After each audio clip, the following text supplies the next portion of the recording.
जय जगन्नाथ जय माँ लक्ष्मी। दशहरा दिन पड़ुछि सुदशा व्रत। माँ लक्ष्मींकर प्रिय ही सुदशा व्रत।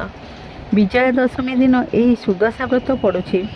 एका संगरे दशहरा सुदशा व्रत। माँ दुर्गांक सहित माँ लक्ष्मींकर पूजा। शुक्ल दशमी गुरुवार जेबे भी पड़े सुदशा व्रत से दिन ही पड़े।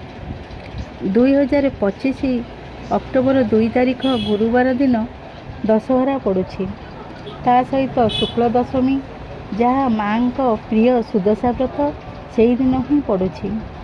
पांजिरे लेखा अछि नुआ व्रतधारी माने एइथर सुदशा व्रत करिपरिबे नाही। जेहेतु पांजी अनुसार तिथि बार पूजा व्रत शुभफला ए सब स्थिर हेउछि, आमे पांजी अनुसार जीवा कथा।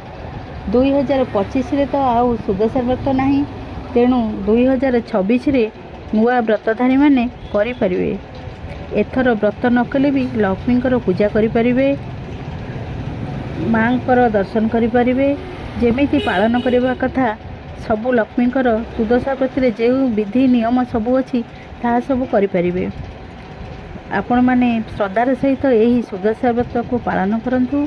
माँ लक्ष्मींकर अशेष कृपा पाई परिबे।